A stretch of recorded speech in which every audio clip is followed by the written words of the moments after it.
Aku tumbuh besar di sebuah kota kecil di Jawa Tengah. Aku tidak akan menyebut nama kampusku, tapi itu universitas kecil di sebuah kota lain, sekitar 15 menit dari tempat aku dibesarkan. Tahun 2021 aku baru masuk tahun pertama, dan COVID masih sangat memengaruhi kehidupan di kampus. Dampak paling terasa ada di asrama. Kebanyakan mahasiswa tidak tinggal di asrama karena aturan dan kekhawatiran soal COVID, jadi mereka menyewa kos atau apartemen di dekat kampus. Aku tidak punya kemewahan seperti itu. Aku miskin, jadi satu-satunya pilihanku adalah tetap tinggal di asrama dan pulang ke rumah setiap akhir pekan karena jarak rumahku cukup dekat. Meski begitu, aku tetap ingin merasakan pengalaman penuh sebagai mahasiswa yang tinggal di asrama. Di hari pertama, aku bertemu dengan teman sekamarku. Sebelumnya kami sempat mengobrol sedikit lewat pesan karena pihak kampus memberinya nomor ponselku supaya kami bisa saling kenal dulu, sesuatu yang menurutku agak aneh. Dia yang lebih dulu mengirim pesan dan terdengar cukup ramah. Saat bertemu langsung, dia masih tampak ramah, tapi tidak banyak bicara. Ada sikap manja dan sangat berprivilege yang terasa dari caranya membawa diri.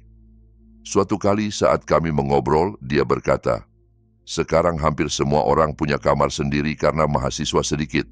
Semester lalu aku punya kamar sendiri dan harusnya masih begitu. Sampai kamu datang."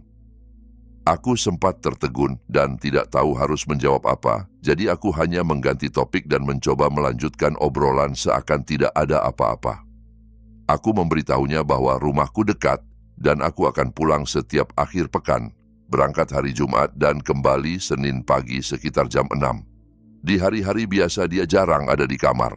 Hampir setiap malam dia menginap di kamar pacarnya di asrama lain.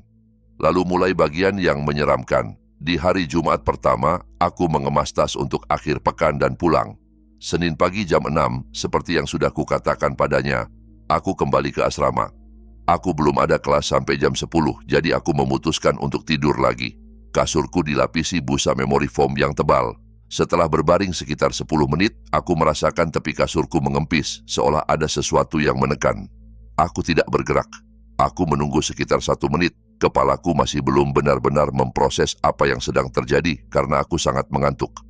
Lalu kasur itu kembali naik, seperti baru saja dilepaskan. Saat itulah aku sadar. Ada seseorang yang baru saja menyandarkan tubuhnya di tepi ranjangku. Aku pelan-pelan menoleh. Teman sekamarku terlihat berbaring menghadap ke dinding, tampak seperti sedang tidur.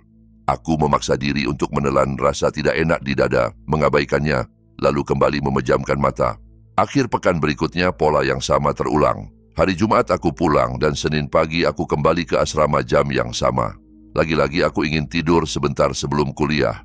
Beberapa saat setelah aku berbaring, aku merasakan kasurku mengempis lagi, tapi kali ini bukan hanya di tepi. Sisi kasur di sebelahku benar-benar turun, seperti ada seseorang yang duduk tepat di samping tubuhku. Aku tidak bergerak. Aku berbaring kaku, napasku terasa berat. Kemudian aku mendengar seseorang bangkit. Ranjangnya sangat tinggi. Bahkan untuk naik pun aku butuh bangku kecil sebagai pijakan. Dari suaranya, aku bisa mendengar jelas sesuatu atau seseorang melompat turun ke lantai. Aku menahan napas menunggu, lalu akhirnya berani menoleh. Dia kembali berbaring di ranjangnya, menghadap dinding seperti tadi, seolah-olah tidak pernah meninggalkan posisinya. Aku benar-benar bingung. Apakah aku berhalusinasi karena kurang tidur? Apakah ini semacam sleep paralysis? Rasanya tidak mungkin karena aku masih bisa menggerakkan tubuhku jika aku mau. Apakah mungkin ada orang lain yang bisa masuk ke kamar kami? Mustahil. Hanya kami berdua yang punya kunci. Aku akhirnya memutuskan bahwa aku pasti sangat lelah dan otakku sedang mempermainkanku. Dengan memaksa diri untuk berpikir begitu, aku kembali memejamkan mata dan mencoba tidur. Saat Senin berikutnya tiba, aku merasa jauh lebih gugup daripada sebelumnya. Aku masuk kamar dan melihatnya berbaring menghadap ke arah ranjangku. Dia tampak tertidur, napasnya pelan dan teratur. Aku naik ke ranjangku, berbaring dan mencoba ikut tertidur. 5 menit kemudian kasurku kembali mengempis. Kali ini aku langsung memejamkan mataku erat-erat. Aku bisa merasakan jelas berat seseorang duduk di sampingku, begitu dekat hingga aku bisa merasakan sedikit getaran di kasur.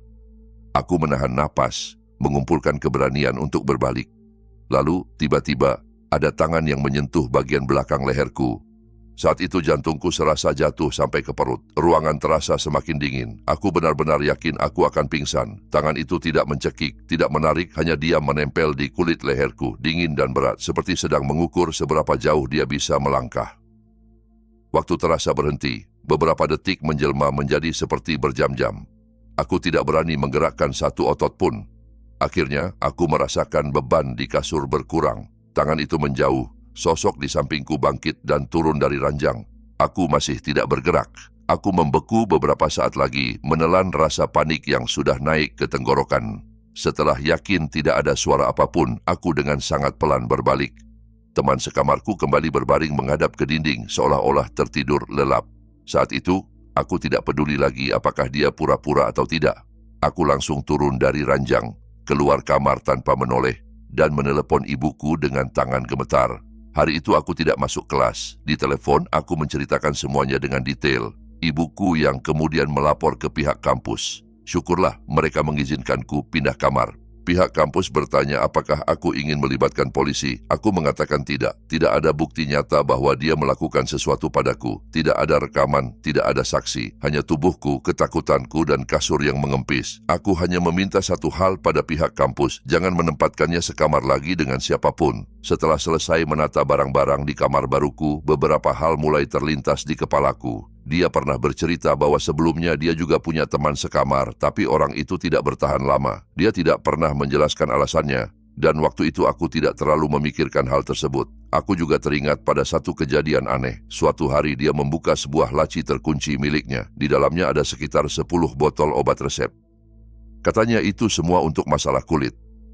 Aku mengangguk saja waktu itu, tapi sekarang aku bertanya-tanya apakah itu benar. Mungkinkah dia punya gangguan lain? Atau obat-obat itu punya efek samping yang mengerikan, yang membuatnya berjalan dan bertindak aneh tanpa sadar. Beberapa hari kemudian, aku sadar bahwa aku meninggalkan sebuah buku dan binder di kamar lamaku. Sebenarnya aku hampir tidak peduli dengan buku itu, tapi dia mengirim pesan dan memintaku datang untuk mengambilnya. Aku mengatakan aku ingin fokus belajar di kamar baruku. Tapi untuk menghindari kecurigaan, akhirnya aku setuju untuk mengambil barang-barangku. Kunciku masih berfungsi, jadi aku masuk begitu saja. Kamar itu kosong. Aku menghela napas lega. Aku cepat-cepat mengambil buku dan binderku, lalu berbalik untuk pergi. Saat aku berbalik, dia sudah berdiri di ambang pintu. Aku tidak mendengar suara kunci dibuka, tidak mendengar gagang pintu berputar. Tiba-tiba saja dia sudah ada di sana menghalangi pintu keluar. Aku memaksakan senyum, berusaha terlihat tenang meskipun jantungku kembali berdegup kencang. Dia diam saja beberapa detik, hanya menatap. Aku berjalan melewatinya, menahan napas saat jarak kami begitu dekat. Saat aku hampir mencapai lorong, barulah dia bertanya, dengan nada datar, "Kamar barumu di mana?" Aku menjawab singkat, "Di lantai 1. Dia tidak berhenti. "Di lorong yang mana?" Tanyanya lagi. Aku berbohong dan menyebut nama lorong yang salah. Dia lalu bertanya lagi, kali ini lebih rinci. "Kamar baruku dekat apa? Tangga, pintu depan, kantor administrasi, atau yang lain?" Aku berkata aku tidak terlalu ingat, pura-pura bingung. Tapi dia terus mendesak, seolah-olah benar-benar ingin tahu lokasinya dengan pasti. Akhirnya aku berbohong lagi dan berkata bahwa kamarku dekat tangga. Tanpa menunggu respons, aku berbalik dan pergi, memaksakan diriku untuk tidak berlari. Itu adalah terakhir kalinya aku melihatnya. Aku sempat berpikir untuk mendatangi pacarnya dan memberitahu apa yang terjadi. Tapi aku terlalu takut. Sampai sekarang aku masih memikirkannya. Apakah semua itu hanya mimpi, halusinasi? Aku tidak merasa demikian. Rasanya terlalu nyata, terlalu berat, terlalu dingin di leherku. Dan tidak mungkin orang lain yang melakukannya. Hanya kami berdua yang punya kunci kamar itu. Mungkin dia berjalan dalam tidur karena efek obat-obatan. Atau mungkin dia benar-benar merencanakan sesuatu yang jauh lebih gelap. Ibuku yakin dia sedang menguji batas mencoba melihat seberapa dekat dia bisa mendekat sebelum aku terbangun. Dan pagi itu, mungkin dia benar-benar sedang mencoba mencekikku. Aku tidak tahu. Semuanya sudah berlalu sekarang. Aku hanya berharap semoga dia tidak pernah lagi memiliki teman sekamar. Kalau menurutmu kejadian di kamar asrama barusan sudah cukup membuatmu gelisah, sebaiknya kamu menarik napas dulu. Karena cerita berikutnya akan membawamu ke lorong kampus yang sunyi, tempat seseorang mungkin mengamatimu dari kegelapan tanpa kamu sadari. Insiden berikut ini terjadi saat aku masih kuliah. Aku belajar di sebuah universitas swasta kecil antara tahun 2021 sampai 2023. Kampus ini tidak dikenal sebagai tempat dengan kehidupan malam yang ramai, jadi banyak mahasiswa yang memilih menghabiskan malam mereka di area kampus saja, terutama di perpustakaan atau gedung-gedung akademik yang buka 24 jam. Aku sendiri bukan tipe orang yang suka begadang, tapi kali ini aku tidak punya pilihan. Di semester terakhirku, aku mengambil mata kuliah statistik lanjutan dan dosennya terkenal gemar memberikan tugas-tugas raksasa yang menguras waktu dan pikiran. Tenggat waktu untuk salah satu proyek terbesar mata kuliah itu sudah dekat, dan aku belum membuat banyak kemajuan. Laptopku sedang sangat bermasalah, sering hang dan tiba-tiba mati. Jadi aku memutuskan untuk menggunakan komputer di gedung Fakultas Ekonomi dan Bisnis. Gedung itu agak terpencil dari bagian kampus yang lain. Bangunannya 3 lantai, cukup tua, dan selalu punya suasana sunyi yang dingin dan steril, terutama di malam hari. Tapi laboratorium komputer di lantai 2 biasanya hampir selalu kosong setelah jam 9 malam. Jadi kupikir itu tempat terbaik untuk benar-benar fokus. Malam itu aku sampai di sana sekitar jam 10. Area kampus sudah sangat sepi. Begitu aku melangkah ke dalam gedung, aku langsung menyadari betapa dinginnya udara di dalam dibandingkan di luar. Aku menggesekkan kartu mahasiswa di pemindai dekat pintu, terdengar bunyi bip pelan dan kunci elektromagnetik pun terbuka.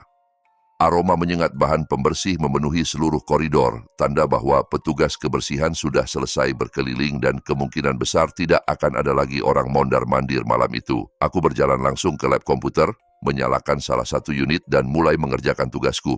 Beberapa waktu pertama, semuanya terasa baik-baik saja. Suara dengung komputer dan ketukan jariku di keyboard mengisi keheningan. Sesekali aku melirik jam kecil di pojok layar, mengingatkan diriku sendiri untuk pulang sebelum jam 1 pagi. Sekitar pukul 11.30, sesuatu yang aneh mulai terjadi. Aku sedang menggulir data di layar ketika tiba-tiba terdengar suara pintu dibanting dari arah lorong. Bukan pintu masuk utama, tapi salah satu pintu di bagian dalam gedung. Awalnya aku mencoba mengabaikannya. Mungkin hanya efek tekanan udara atau sistem AC, pikirku. Atau bisa saja petugas kebersihan yang tertinggal. Tapi lalu aku teringat bahwa mereka biasanya sudah selesai jauh sebelum jam segini. Suara yang baru saja kudengar terlalu keras untuk sekadar pintu yang tertiup angin. Aku berusaha kembali fokus pada tugasku, memaksa diriku berhenti memikirkan hal itu. Namun beberapa menit kemudian terdengar langkah kaki, langkah-langkah berat pelan menggema di lorong tepat di luar lab. Bukan langkah orang yang sedang terburu-buru, bukan juga langkah samar yang nyaris tak terdengar. Ini terdengar seperti seseorang yang sengaja berjalan dengan kecepatan stabil, seakan ingin memastikan setiap hentakan sepatunya terdengar jelas. Aku membeku di kursiku, menatap lurus ke layar komputer, berharap orang itu hanya lewat dan tidak mengganggu. Tapi langkah-langkah itu berhenti tepat di depan pintu lab. Di pintu itu ada jendela kecil, dan jika aku sedikit menyandarkan punggung, aku bisa melihat keluar. Namun aku sama sekali tidak berani. Aku hanya duduk diam, menahan napas. Setelah sekitar 10 detik, gagang pintu mulai bergetar. Bukan seperti seseorang yang sekadar mencoba membukanya sekali. Gagang itu diguncang-guncang berulang kali. Keras, seolah orang di luar tahu pintu itu terkunci dan sengaja ingin menakutiku. Jantungku berdegup semakin kencang. Pintu lab ini memang otomatis mengunci setelah jam tertentu. Jadi secara teori mereka tidak bisa begitu saja masuk. Tapi cara gagang pintu terus digoyang. Dengan ritme yang pelan namun penuh tekanan membuatku mual. Setelah sekitar 30 detik yang terasa sangat panjang, suara itu berhenti. Langkah kaki itu kembali terdengar, perlahan menjauh menyusuri lorong sampai akhirnya hilang di telan keheningan. Aku duduk di sana dalam diam, menimbang apakah aku harus segera berkemas dan pulang saja. Tapi proyekku harus dikumpulkan besok pagi, dan sebagian dari diriku bersikeras bahwa mungkin itu hanya mahasiswa lain yang iseng. Aku mencoba meyakinkan diriku sendiri dan kembali mengetik, meski rasa tidak nyaman di punggungku tidak juga hilang.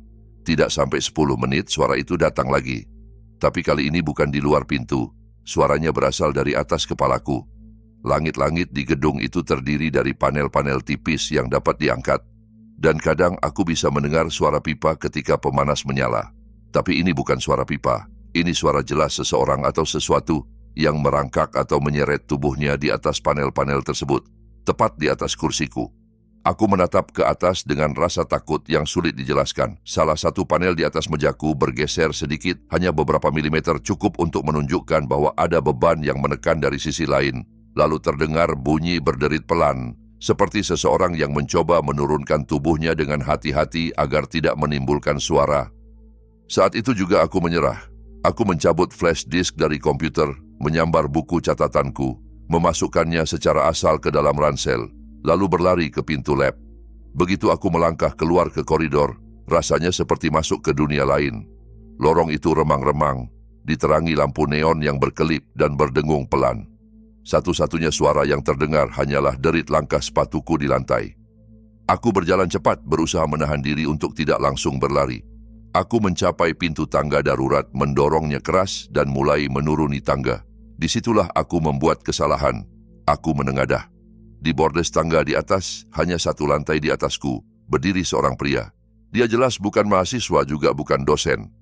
Pakaian yang dikenakannya longgar dan lusuh, tampak kotor dan tidak pas, seolah dia memakai apapun yang bisa ia temukan. Wajahnya setengah tertutup bayangan, tapi dari bagian yang terlihat, mulutnya terbuka lebar, seperti menarik senyum yang tidak wajar, terlalu lebar untuk terlihat manusiawi. Dia tidak bergerak sedikit pun. Dia hanya berdiri di sana, menatap lurus ke arahku dari atas. Aku langsung lari. Aku menuruni tangga secepat mungkin, hampir tersandung beberapa kali. Aku menerobos pintu menuju lantai 1 dan berlari sekencang-kencangnya ke arah pintu depan. Kartu mahasiswaku hampir tidak terbaca oleh pemindai karena tanganku gemetar saat menggeseknya. Tapi begitu terdengar bunyi klik, aku langsung mendorong pintu keluar dan berlari menyeberangi halaman kampus tanpa menoleh ke belakang. Aku baru berhenti ketika sudah berada di kamar asrama. Pintu terkunci rapat, punggungku menempel pada daun pintu sementara aku berusaha mengatur napas. Keesokan paginya aku kembali ke gedung itu hanya karena harus mengumpulkan proyek. Saat memasuki gedung Fakultas Ekonomi di siang hari, suasananya terasa jauh berbeda. Cahaya matahari masuk melalui jendela besar. Orang-orang berlalu lalang dan semuanya tampak normal. Namun ketika aku melewati lab komputer, sesuatu membuat perutku terasa mual. Tepat di atas area tempat aku duduk semalam, salah satu panel langit-langit hilang. Bukan hanya itu, panel di sudut ruangan, panel yang kulihat bergerak malam itu, juga hilang, menyisakan lubang gelap menganga di atas. Seolah seseorang benar-benar telah bersembunyi di atas langit-langit, mengawasi aku saat bekerja, lalu keluar untuk mengacaukan pegangan pintu lab dari luar. Ketika menyadari pintu terkunci dan tidak bisa masuk dengan cara biasa, dia memutuskan memanjat kembali ke atas dan mencoba masuk dari dalam langit-langit. Aku tidak berani membayangkan apa yang akan terjadi jika aku tidak lari tepat waktu dan dia sempat turun ke dalam ruangan saat aku masih duduk di depan layar. Yang jelas aku memutuskan satu hal. Aku akan menabung untuk membeli laptop baru dan tugas-tugas di masa depan akan kuselesaikan dari kenyamanan kamar asramaku sendiri. Bukan lagi di gedung lama yang sunyi itu. Kalau tadi kamu merasakan seseorang mengintip dari langit-langit kampus, bersiaplah. Cerita berikutnya tidak terjadi di malam hari, tapi di siang bolong, ketika semua orang mengira sekolah adalah tempat paling aman bagi seorang remaja. Sebut saja namaku Rina. Usia 20 tahun dan aku tinggal di Indonesia. Kejadian ini terjadi saat aku masih duduk di bangku SMA, ketika usiaku baru 16 tahun. Apa yang akan kuceritakan adalah hari paling menakutkan dalam hidupku. Kedengarannya berlebihan, aku tahu. Tapi kalau kamu mendengarkannya sampai habis, kamu akan mengerti kenapa. Sebagai konteks, sekolahku menggunakan lanyar dengan kartu identitas untuk semua orang, baik siswa maupun staf. Siapapun sebenarnya bisa saja masuk ke gedung utama. Tapi untuk melangkah lebih jauh dari lobi depan, kami harus memindai kartu ID di sebuah layar yang akan membuka pintu menuju area sekolah. Di kartu itu ada foto dan namamu, tapi banyak siswa yang sengaja membalik kartu mereka sehingga sisi dengan foto dan nama menghadap ke dalam, sehingga orang lain tidak bisa langsung membaca identitasnya. Kartu itu juga dibutuhkan untuk membuka hampir semua pintu di sekolah, kecuali pintu kelas. Sekolahku sendiri bangunan baru, tampak modern dan besar, padahal sebenarnya tidak terlalu banyak siswanya. Sekitar sepertiga bangunan digunakan untuk sekolah khusus anak berkebutuhan khusus, sepertiga lagi untuk taman kanak-kanak, dan sisanya barulah untuk SMA kami. Di hari-hari pertama masuk, aku masih ingat jelas kami semua diberi peringatan. Jangan pernah membiarkan orang yang tidak kamu kenal masuk lebih jauh ke dalam sekolah. Jika ada yang mencurigakan, segera lapor guru atau staf. Hari kejadian itu, baru minggu kedua aku bersekolah di sana. Bahkan itu baru hari kedua aku masuk penuh karena beberapa hari sebelumnya aku sakit. Seharian itu aku punya pelajaran geografi. Kejadiannya kira-kira di tengah hari, sekitar 20 menit setelah jam istirahat siang. Saat makan siang, aku minum jus dalam jumlah konyol yang kubeli di kantin. Aku harus menghabiskannya sebelum istirahat selesai karena kami tidak boleh membawa minuman ke kelas dan aku tidak punya tempat aman untuk meletakkannya tanpa takut tumpah. Akibatnya, 20 menit setelah pelajaran dimulai, kandung kemihku benar-benar menjerit minta dikosongkan.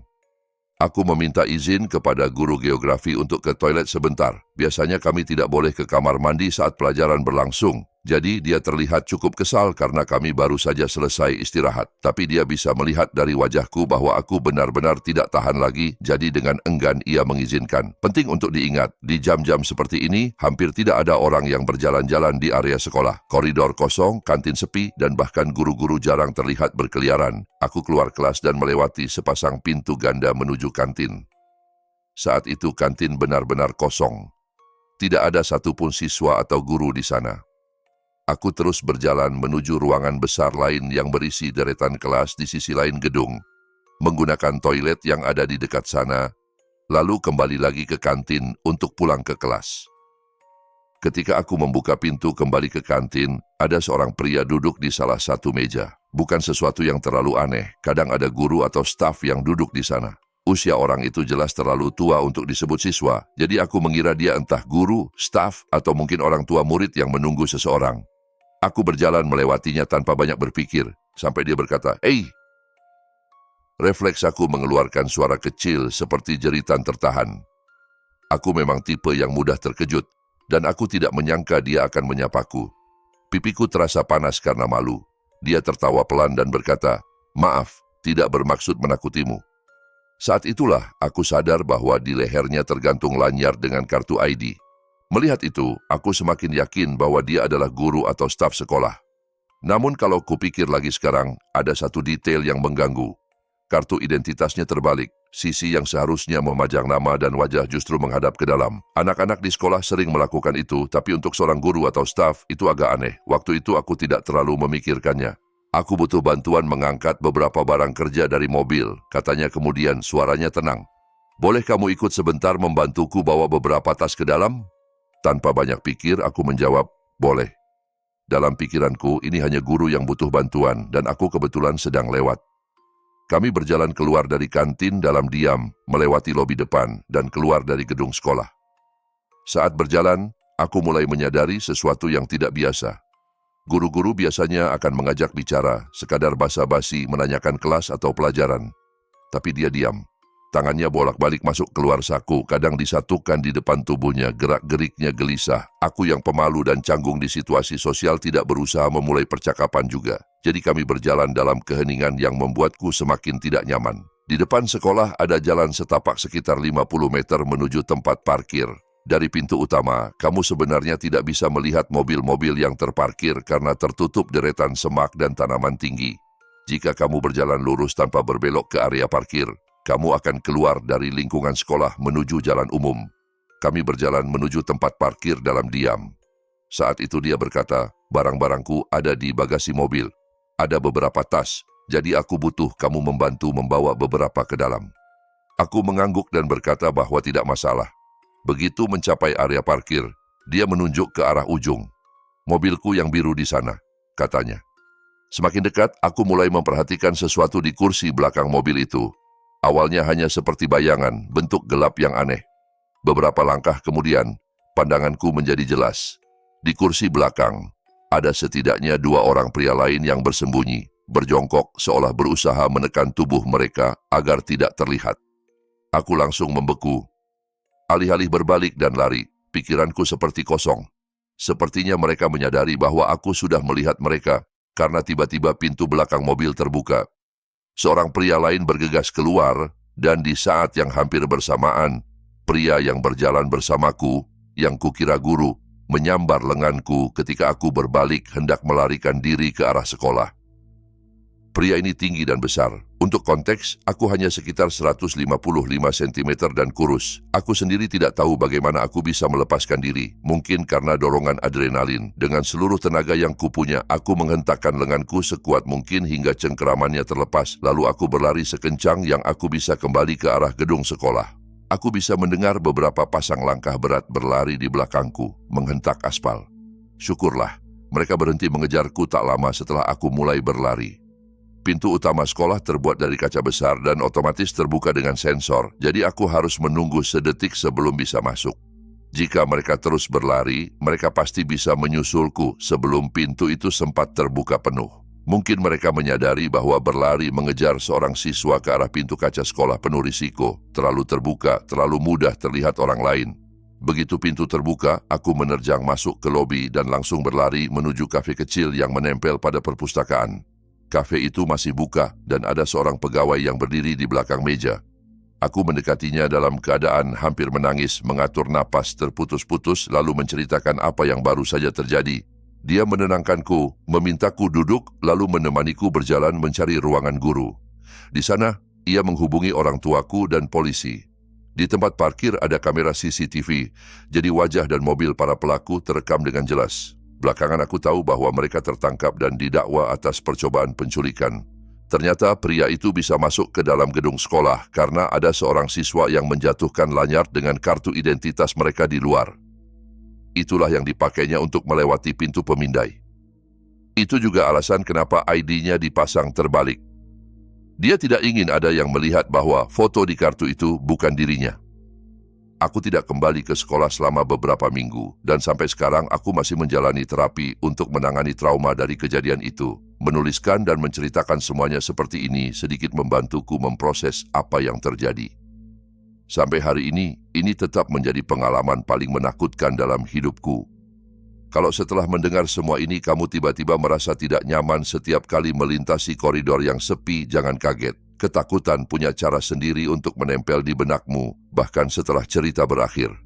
Kalau cerita-cerita ini membuatmu gelisah menatap kegelapan malam ini, tinggalkan like-mu, subscribe kalau kamu cukup berani untuk mendengar kisah berikutnya, dan tulis di komentar jika ada satu momen saja yang membuat bulu kudukmu merinding. Atau jika kamu pernah mengalami sesuatu yang tidak kalah mengerikan.